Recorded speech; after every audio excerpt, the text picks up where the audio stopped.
esta mañana de domingo, mi amado hermano. Damos gracias a Dios una vez más por este hermoso y precioso día, y le damos gracias también por el don de su vida que nos permite disfrutar un día más la maravilla de su creación. Bien, vamos a compartir la palabra de Dios rápidamente en esta hora, y le estoy invitando a ir a la primera carta de Pedro, y vamos a estar leyendo en el capítulo 5, versículos del 6 al 9. Dice la palabra de Dios: humillaos pues bajo la poderosa mano de Dios, para que Él os exalte cuando fuere tiempo, echando toda vuestra ansiedad sobre Él, porque Él tiene cuidado de vosotros. Sed sobrios y velad, porque vuestro adversario el diablo, como león rugiente, anda alrededor buscando a quien devorar, al cual resistid firmes en la fe, sabiendo que los mismos padecimientos se van cumpliendo en vuestros hermanos en todo el mundo. Amén. Vamos a orar. Señor, gracias por tu palabra.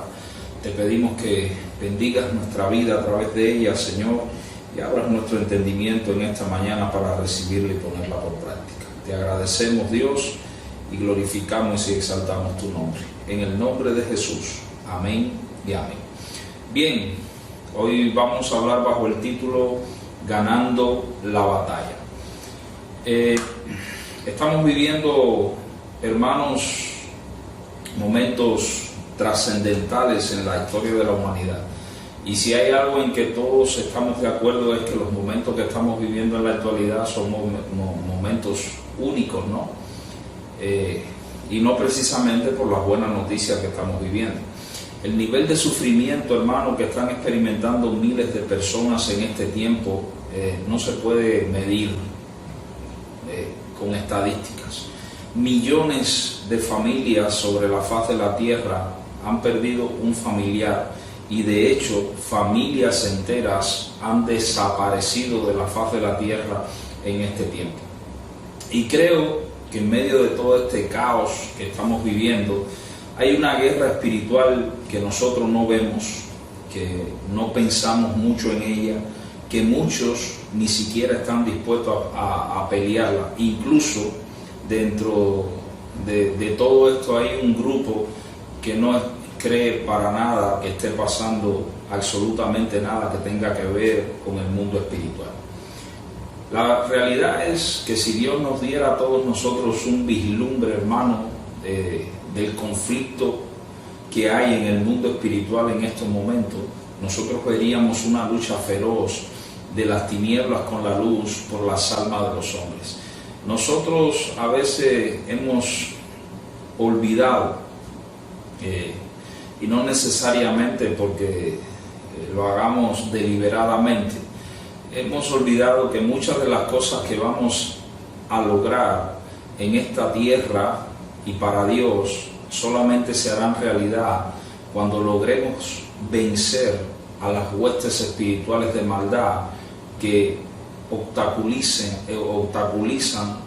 la realización de ese plan y de ese propósito de Dios para nuestra vida. El mundo espiritual de maldad, hermano, es un mundo real, es un mundo engañoso e intenta por todos los medios habidos y por haber de destruirte. Quizás usted está pensando, como muchos dentro de la iglesia: pastor, pero eso no existe, ¿para qué vamos a hablar de ese asunto? Eso son cuentos de hadas, eso es un mito. Yo creo que Jesús pensaba completamente diferente. Y tenemos que definir si le vamos a creer a Jesús, que sí no ignoraba este mundo. Hablándole a los fariseos y líderes religiosos de aquella época, cuando estaban cuestionando allí sus enseñanzas y haciéndose pasar por los más espirituales, y que ellos eran hijos de Abraham y que eran descendientes casi de Dios mismo, Jesús le dijo: vosotros sois de vuestro padre el diablo, y los deseos de vuestro padre queréis hacer. Y ahí viene una descripción que hace Jesús de este ser que gobierna el mundo espiritual de maldad. Él dice: Él ha sido homicida desde el principio y no ha permanecido en la verdad, porque no hay verdad en Él. Cuando habla mentira, de suyo habla, porque es mentiroso y padre de mentira. Entonces, las tinieblas están diseñadas para destruirte. Y si usted tiene alguna duda de lo que le estoy diciendo y que hay una batalla espiritual real por las almas de la gente, por la vida de la gente, bueno, hermano, yo les remito a Jesús y dígale a Él que está equivocado. Pero si usted es un cristiano fiel, un creyente que ha nacido de nuevo, usted debe estar consciente de que hay una guerra espiritual que tenemos que pelear, que hay un conflicto espiritual por su alma y por los propósitos de Dios que está sucediendo, y nosotros formamos parte del ejército de Dios del cielo. Las comunidades a las que Pedro le escribió esta palabra sufrían mucho, ya hemos dicho y repetido hasta la saciedad de que Primera de Pedro trata acerca del sufrimiento de los creyentes. Sufrían mucho a manos de sus vecinos que estaban rechazando su fe en Jesucristo. Pero detrás de todo esto, lógicamente, había un componente humano, sí, pero también Pedro le está llamando la atención de que no deben obviar el componente espiritual que está detrás de todo lo que están viviendo. Porque ciertamente ese conflicto entre la luz y las tinieblas tenía un adversario operando detrás de todo lo que ellos estaban pasando. Y lo mismo sucede ahora. Sí, nosotros solamente nos fijamos en las estadísticas y todas esas cosas, pero detrás de todo eso mucha gente está enfrentando conflictos espirituales, incluyendo personas dentro de las congregaciones. Nosotros no podemos negar que detrás de todo lo que estamos padeciendo en este mundo muchas veces suceden cosas que son completamente inexplicables, con una suerte de conflictos que nos dejan ver claro que el enemigo está operando detrás del asunto. No estoy diciendo, como voy a decir más adelante, valga la redundancia, que usted tiene que ver al diablo donde quiera y mucho menos hacer lo que hace mucha gente dentro de la iglesia, que por tal de no asumir su responsabilidad en determinados asuntos le echan la culpa de todo al diablo. No me estoy refiriendo a eso. Estoy hablando de una mentalidad clara y precisa que está segura de que detrás de determinados asuntos de su vida, en el orden particular e incluso de la iglesia y para muchas comunidades, hay conflictos espirituales con las tinieblas. Nosotros tenemos que tener claro que si sabemos que detrás de determinado sufrimiento está la mano del enemigo, entonces tenemos que tomar más responsabilidad por nuestra vida. La realidad es que tarde o temprano, nos guste o no, vamos a tener que involucrarnos en la lucha espiritual, y los que apliquen los principios bíblicos y confíen en Dios y su poder son los que van a experimentar victoria y bendición. Creo que Pedro menciona algunos elementos fundamentales para enfrentar y ganar las batallas espirituales de la vida en este pequeño pasaje que acabo de leer, y eso es lo que voy a compartir con usted en esta mañana. Lo primero que yo noto ahí es que para salir victorioso en todos estos conflictos espirituales, nosotros tenemos que tener la disposición de humillarnos.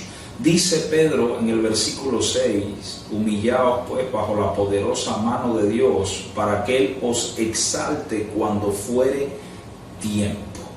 Nadie quiere, amado hermano, y anhela pasar por determinado sufrimiento y carencia que complican la vida de uno, que te roban la paz, que te roban los deseos de vivir. Nadie quiere eso. Pero vivir en este mundo, hermano, seamos cristianos o no seamos cristianos, en algún momento de la existencia, cualquiera de nosotros y todos los seres humanos sobre la faz de la tierra, vamos a tener garantizada determinada crisis que vamos a tener que enfrentar, que va para un creyente a desafiar su fe en Cristo. Y es en ese momento, hermano, donde usted va a averiguar qué tan fuerte es su fe y cuán fiel es Dios en el orden práctico.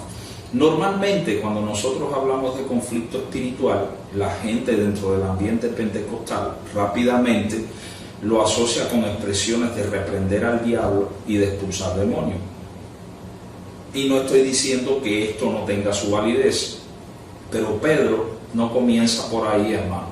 Él comienza, para ser victorioso realmente ante un conflicto espiritual, él comienza con la actitud que tiene que asumir el creyente ante cualquiera de esos conflictos. No es, como dice Pedro aquí, que es aprenderse de memoria determinadas frasecitas espirituales. No, él dice que hay que asumir determinadas actitudes que nos van a preparar para resistir a ese enemigo. Y según Pedro, humillarse es la primera actitud que hay que asumir. Ya usted sabe, porque lo hemos dicho un montón de veces, que humillarse es ser consciente de una absoluta necesidad y dependencia de Dios. Así que, básicamente, ¿en qué consiste humillarse aquí en el orden práctico? Bueno, en primer lugar, consiste en tomar una decisión consciente de humillarse. Fíjese que la Biblia dice humillarse, humillaos. En primer lugar, es una decisión de la voluntad acompañada e impulsada por el corazón. Eso es lo que Pedro está recomendando. Fíjese que es humillarse bajo la poderosa mano de Dios. La poderosa mano de Dios es una figura del Antiguo Testamento. Y lo que Pedro está diciendo es, humíllense bajo el poder soberano de Dios que está en acción. Las circunstancias complicadas que vivimos no deberían alejarnos de Dios y hacernos retroceder. Todo lo contrario. Pero esa no es la reacción de muchos de nosotros. Cuando las cosas se salen de control en nuestra vida, pueden aflorar actitudes de orgullo que, si persisten, nos van a llevar al hoyo.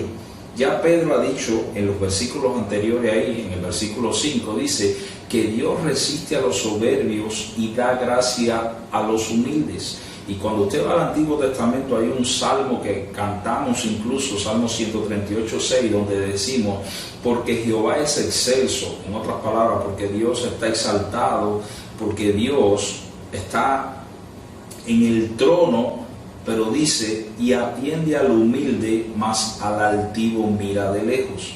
Las actitudes de orgullo, solo van a reforzar el padecimiento y el control de las tinieblas sobre nuestra vida, y de hecho le van a dar un asidero para que la maldad siga obrando sobre nuestra situación y nunca podamos salir del conflicto o salir vencedores del conflicto que tenemos. Nosotros tenemos que dejar que las circunstancias produzcan una dependencia total de Dios. Hay dos respuestas ante una crisis, hermano: o nos enorgullecemos o comenzamos a depender de Dios.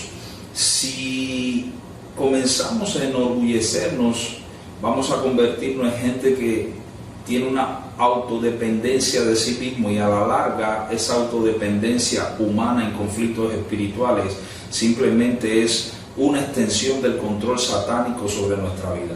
Si nos convertimos en gente egocéntrica, el diablo se va a deleitar con eso. Si nos convertimos en gente soberbia, es como si el diablo tuviera un jardín en nuestra vida que todos los días viniera a cultivar. Mire, Satanás odia a una persona humilde o a una persona pobre de espíritu, como dijo Jesús. Y cuando hay una persona que ha decidido depender completamente de Dios y reconocer su incapacidad, el enemigo tiene la tendencia a huir, porque sabe que la persona no está luchando con su fuerza, sino con la fuerza de Dios. La humildad, hermano, ese humillarse delante de Dios, es lo que prepara la atmósfera, prepara el camino para la verdadera victoria.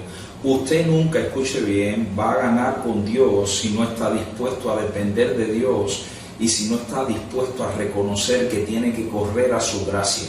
Jesús encarnó la humildad. La Biblia dice en ese poderoso pasaje de Filipenses capítulo 2, versículo 6, dice, y estando en la condición de hombre, se humilló a sí mismo, haciéndose obediente hasta la muerte y muerte de cruz.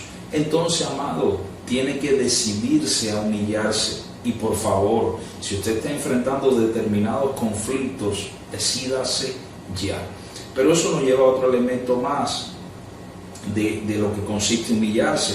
Tiene que dejar que Dios termine en su tiempo. Amado hermano, no desespere. Yo sé que lo que le estoy diciendo no es tan sencillo, pero en lo que usted se está humillando delante de Dios, Dios está obrando y procesando su vida. Humillarse implica confiar en Dios, y ese proceso requiere tiempo. Puede ser que su batalla espiritual dure 2 horas, 2 horas y a las 2 horas usted salga del problema. Pero puede ser que obtener la victoria dure 2 años. Y por lo tanto, usted no debe desesperar, porque Dios tiene un tiempo para tratar con su vida y situaciones. Y en su momento usted será exaltado. Pero ni se imagine que usted va a llegar ahí sin humillarse delante de Dios. Y esto me lleva a hacerle una advertencia. La humildad, amado hermano, o el humillarse delante de Dios, no es un mérito que elimina las pruebas y conflictos. Es importante que usted sepa eso. No vaya a ser que cuando usted salga de escuchar esto diga, bueno, si yo me humillo nunca voy a tener ningún tipo de conflicto. No es eso lo que estoy diciendo, ni fue lo que dije anteriormente. Humillarse te prepara, pero no elimina el conflicto. Dios tiene su tiempo para tratar con nuestra vida y aún usa los conflictos espirituales generados por el enemigo para edificar nuestra fe y él poderse glorificar y mostrarnos su fidelidad en el orden práctico a nosotros, y lógicamente eso va a fortalecer nuestra fe. Pero hay otra cosa más que usted tiene que tener clara. Él desea exaltarnos cuando fuere tiempo. Este es el propósito de las dificultades, que Dios nos bendiga y nos use. Si no dejamos que Dios nos lleve por el desierto de determinadas experiencias humillantes, nosotros nunca vamos a ser aptos para poder manejar poder y autoridad que posiblemente Dios quiera concedernos a todos nosotros para otras situaciones. Mire, el tiempo de Dios no es nuestro tiempo, eso lo sabemos, pero es el único tiempo perfecto, porque ese tiempo de Dios procede de su soberanía y de su omnisciencia. Él sabe cuánto tiempo puede durar una prueba o conflicto para refinar nuestra fe. ¿Por qué? Porque Dios quiere hacer una obra penetrante y profunda en nuestra vida con el objetivo de podernos confiar cosas mucho más importantes. Entonces tenemos que dejar que Dios obre.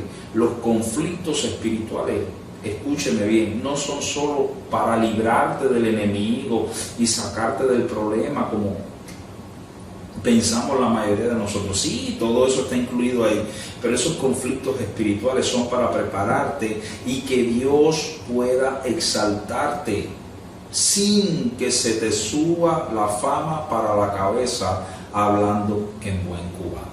Entonces, lo primero que tenemos que hacer ante un conflicto espiritual es humillarnos. Mire, un soldado puede ir a la guerra con el mejor armamento del mundo, pero si no tiene la actitud correcta, no va a durar mucho en ese conflicto. En una guerra física no hay tiempo ni para el orgullo, no hay tiempo que perder. Eso lo sabe cualquier soldado profesional. Si tú violas cualquier regla de combate, lo más seguro es que termines muerto. En los conflictos espirituales puede ser que no termines muerto desde el primer momento, pero puede ser una muerte lenta y dolorosa, que es lo que está experimentando un montón de gente, porque no están dispuestos a humillarse. Mire, usted tiene que recordar las palabras que le dijo el ángel a Daniel allá cuando Daniel estuvo orando y buscando a Dios por su voluntad durante 21 días. Daniel 12, y dice: entonces el ángel se le apareció y le dijo: Daniel, no temas, porque desde el primer día que dispusiste tu corazón a entender y a humillarte en la presencia de tu Dios, fueron oídas tus palabras, y a causa de tus palabras yo he venido.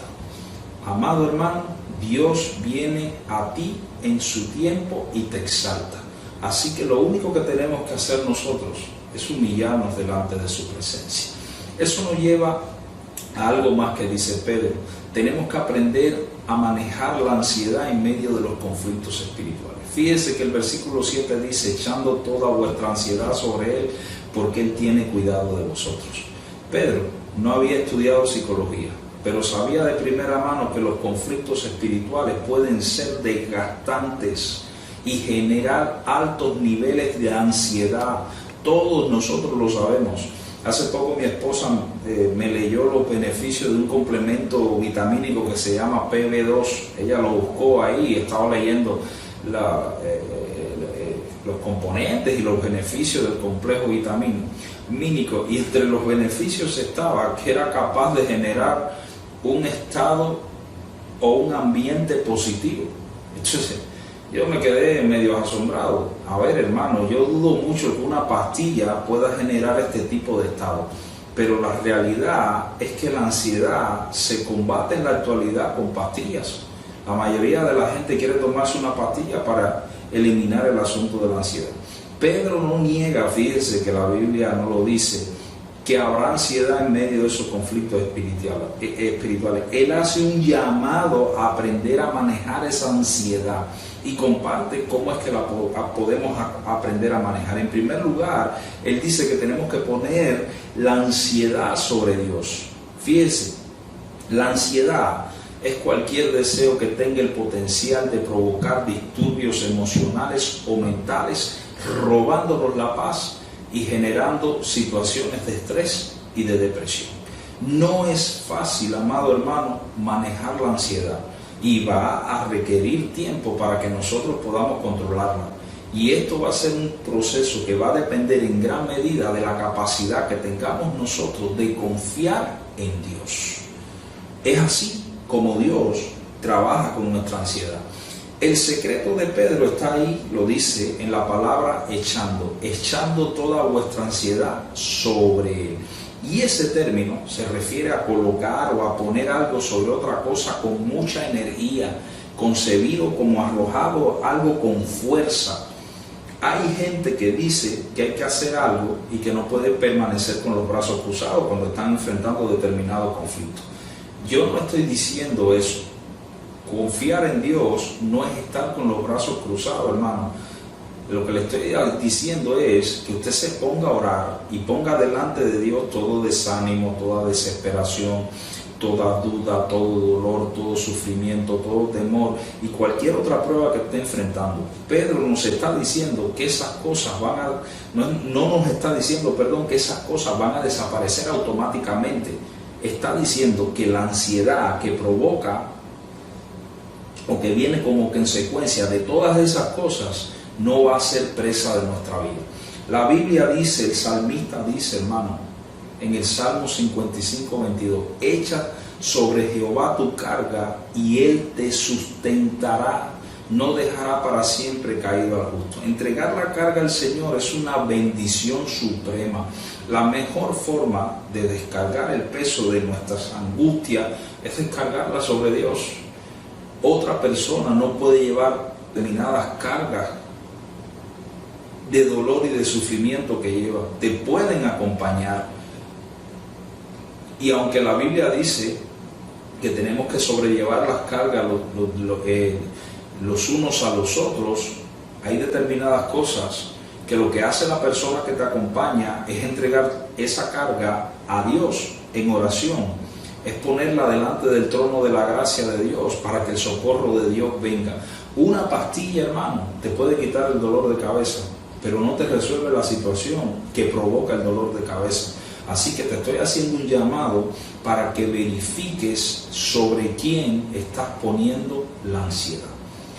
Que eso es importante porque te lleva a otro elemento. Tienes que confiar en el cuidado de Dios. Fíjense que Pedro dice, echa toda ansiedad sobre Él porque Él tiene cuidado de vosotros. En otras palabras, Dios te cuida, Dios te protege. ¿Qué significa eso? Yo creo que significa 4 cosas. En primer lugar, significa que usted es lo más importante para Dios. Que te cuide es que tú eres lo más importante para Dios. Mateo 6:26, hablando Jesús del cuidado en medio de todo el afán que tenía la gente, Él habla del cuidado de Dios. Te lo leo en la Nueva Traducción Viviente. Dice, miren los pájaros, no plantan, no cosechan, no guardan comida en los graneros, porque el Padre Celestial los alimenta. Y ustedes no son más valiosos que un montón de pájaros. Hermanos, nosotros tenemos que creer con la sencillez de la fe de un niño eso que dice Jesús. Pero que te cuida no solamente significa que eres lo más importante para Dios, significa que Él es empático en medio de nuestros sufrimientos.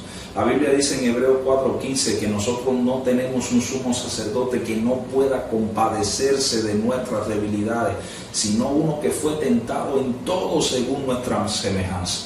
A ver, Jesús no estaba sentado allá arriba en el trono sin saber lo que usted está padeciendo. Él lo sabe. significa también que Dios dispone todas las cosas para el bien de los que le aman.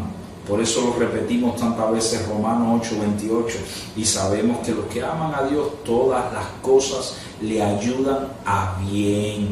Y por último, significa que Él te va a consolar en medio del sufrimiento. Primera de Corintios 1:4 dice, Él nos consuela en todas nuestras dificultades para que nosotros podamos consolar a otros. Ese es el Dios que te cuida. Fíjese que la provisión está, pero usted decide si va a seguir dejándose controlar por las cosas que usted ni siquiera puede controlar, o confiará en el cuidado amoroso de Dios. Dios no es un asunto, no es un asunto, hermano, del nivel de gravedad de su conflicto, porque nosotros siempre estamos pensando que mi conflicto es el más grave. No, pero Dios, Pedro no le está diciendo a esta gente que su conflicto es el más grave, ni que se fijen en la gravedad de su conflicto. Él está diciendo que es un asunto de la fe en aquel que se comprometió con usted para protegerlo. En otras palabras, el asunto es, amado hermano, si usted va a creer que Él es el buen pastor o no es el buen pastor. Y termino esta parte. Mire, si usted no maneja la ansiedad, las cargas se van a hacer insoportables y se van a añadir más cosas a su conflicto. Se va a añadir la frustración, se va a añadir el estrés, se va a añadir la amargura, se va a añadir la autocompasión. Yo quiero recordarle, hermano, lo que dijo el salmista: encomienda a Jehová tu camino y confía en Él, y Él hará. El presente y el futuro solo están en las manos del Dios suyo. Así que, amado, confíe y aprenda a manejar la ansiedad. Y por último, enfrente la realidad que usted tiene un adversario. Sí, es verdad que usted se ha equivocado y es verdad que ha tenido sus desafíos en la vida, pero parte de esas cosas han sucedido porque el enemigo también ha exacerbado lo que usted está viviendo. La parte final dice Pedro: sean sobrios y velen, porque vuestro adversario, el diablo, como león rugiente, anda alrededor buscando a quien devorar, al cual ustedes resisten firmes en la fe, sabiendo que los mismos padecimientos se van cumpliendo en vuestros hermanos en todo el mundo. Los cristianos, hermanos, como les decía al principio, están en dos extremos con este asunto. Están los que nunca están conscientes de su influencia, la influencia del enemigo, y viven como si el enemigo no existiera y no existiera ningún tipo de influencia en las tentaciones que enfrentan. Ignoran sus planes y metodologías y estrategias para engañar al pueblo de Dios. Para tales personas el respeto, la enseñanza y la validez, por ejemplo, de la doctrina de la armadura de Dios no tiene sentido, porque para ellos viven como si no existiera ningún tipo de conflicto espiritual. Y por otro lado, y en el otro extremo, están a los que ven al diablo en todas las esquinas, y es el culpable de todo lo que les pasa. Y siempre están conscientes de su influencia, y cada oración que hacen el diablo tiene que estar en el centro, en oraciones públicas, oraciones privadas, y todo se convierte en una sesión para reprender al diablo. Todos esos extremos son malos. Nosotros debemos tener una posición equilibrada. Como le dije anteriormente, Pedro no se enfoca en dar un estudio del enemigo y ni tampoco quiere que la gente ignore su presencia, pero sí quiere que los creyentes se enfoquen en lo que ellos deben hacer y que se responsabilicen con la realidad del conflicto con las tinieblas. Y les hace dos llamados. En primer lugar, les dice: ustedes permanezcan vigilantes. Ese es el primer llamado. Dice la Escritura: sean sobrios y velen. ¿Qué cosa es ser sobrio? Ser sobrio es una exhortación, amado hermano, a mantener la mente clara y no permitir que nada ni nadie estorbe la habilidad de pensar con claridad. Porque cuando usted comienza a confundirse en su mente, comienza a cometer errores y a tomar decisiones que son un disparate. En el primer siglo se utilizaba esta palabra para exhortar a los bebedores de vino a autodominarse y a pensar con lucidez cuando la bebida había enturbiado su mente. En el Nuevo Testamento cada vez que aparece la exhortación al dominio propio, se está refiriendo a mantenerse bajo control, a ser sobrio. Y siempre que se utiliza esta palabra de ser sobrio, se utiliza para hablar de un peligro inminente. Si el creyente no se mantiene sobrio, el diablo va a aprovechar ese momento para hacer estragos en su fe a través del sufrimiento, a través de falsas doctrinas, a través de la ansiedad. Entonces, hay que mantenerse sobrio, pero no solamente eso. Pedro también está diciendo que hay que mantenerse alerta, hay que velar, y es la misma palabra que usted encuentra allá cuando Jesús dijo, velad que orad para que no entréis en tentación, en Mateo 26:41. Tan importante es velar que Jesús advierte, amado hermano, que si no lo haces, puedes caer en tentación y a la larga le vas a fallar a Dios. Entonces, cuando Pedro utiliza el término aquí, mantente alerta, es un término que se utiliza en el argot militar, y lo que le está diciendo es, mantente apto para el combate. Los jefes militares pasan meses y años preparando a sus ejércitos para que esté preparado cuando estalle la guerra, y por la noche, en el medio del combate, se establecen guardias que cuidan el lugar y vigilan, y por eso se llaman vigilias, porque son soldados que se mantienen alerta como atalaya para avisar de cualquier peligro inminente. Entonces nosotros, amados hermanos, no podemos comportarnos ingenuamente cuando estamos en conflictos espirituales. Nosotros tenemos que tener una mente clara, hay que ser equilibrado, hay que pasar tiempo con las escrituras, hay que poner las cosas en la perspectiva correcta.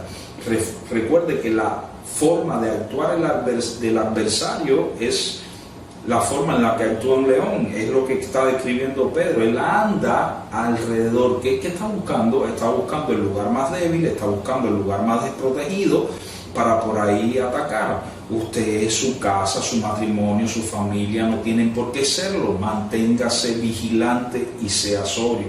Pero no queda ahí, porque no basta con resistir, no basta con vigilar. En algún momento el conflicto va a surgir, el enemigo va a atacar y usted tiene que enfocarse en resistir. Resistir firme en la fe, dice Pedro. Dios pondrá todos los recursos suyos a su disposición, pero es mi responsabilidad resistir los ataques del enemigo, sea cuales sean las circunstancias. Fíjense que Pedro nos explica una parte importante, manteniéndose firme en la fe.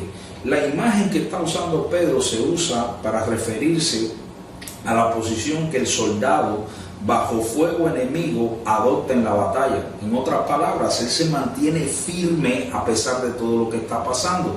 En una guerra defensiva donde uno mantiene una posición firme, a pesar de toda la ferocidad del combate, la persona se mantiene ahí. No es que todo va a estar suave, eso no es lo que está diciendo Pedro, hermano. No, es que a pesar de todos los dardos encendidos, te mantienes confiando en el Señor y sabes que Él te va a cuidar, te va a proteger, y la suministración del Espíritu no va a faltar para que tú te mantengas victorioso. Entonces, ese estar firme es un término que es para mantenerse imperturbable e inconmovible en lo que uno sabe que es la verdad de Dios y de Jesucristo. Entonces, amado hermano, en los conflictos espirituales no se permiten tratados de paz con el enemigo. Usted nunca va a hacer la paz con el enemigo. Acuérdese lo que dijo Jesús. En esta guerra, el destino del adversario, según la Biblia, ya está decidido. Y el cristiano no hace arreglos con el enemigo. Por lo tanto, manténgase firme. Mire, para terminar este asunto de la realidad de nuestro adversario, la Biblia dice en Santiago 4:7 lo siguiente: someteos a Dios y resistid al diablo y huirá de vosotros. Los que resisten son los que hacen al enemigo huir. Cuando nosotros estamos viviendo con sobriedad, con cautela, con humildad ante el Señor, podemos resistir no al diablo, a miles de diablos. Y termino en esta mañana. Mucho de lo que estamos enfrentando en este momento, de una forma u otra, la gente, usted y yo, estamos enfrentando y experimentando fuertes ataques por parte del enemigo. algunos están en conflictos difíciles, pero quiero terminar diciéndote esto. Usted no es el único. Así es como Pedro termina esta parte, ahí léaselo en el versículo 10. Usted no es el único que está enfrentando eso. Muchos de sus hermanos están padeciendo en este mundo y están resistiendo, hermano. Usted no está solo, tenemos una compañía de gente que están en la misma situación que nosotros. La verdad y clara y precisa es que todos estamos luchando contra las mismas frustraciones y presiones. Así que, amado hermano, resista y confíe en el poder de Dios, de aquel que le llamó y le prometió la victoria. Dios es nuestra ancla, Dios es nuestra seguridad en cualquier situación. Recuerde las palabras de Éxodo capítulo 14, Jehová peleará por vosotros y vosotros estaréis tranquilos. Dios te bendiga. Oro por ti, Padre, en el nombre de Jesús. Mira a cada persona que ve y escucha este tiempo, mi Dios, que está enfrentando desafíos, conflictos espirituales. Te pido, Padre Celestial, que tú le des sabiduría y entendimiento. Si hay decisiones que tomar, hay que tomarlas, Padre. Si hay que humillarse, hay que humillarse. Si hay que resistir, hay que resistir, Dios. Te pido que bendigas a cada persona en medio de su conflicto, Padre, y traiga la sobriedad y el dominio propio que ellos necesitan para enfrentar al enemigo, Padre. Henos aquí delante de tu presencia. Estamos dependiendo de ti, Dios, y queremos hacer tu voluntad. Gracias, Padre. En el nombre de Jesús. Amén y amén. Dios te bendiga en esta mañana.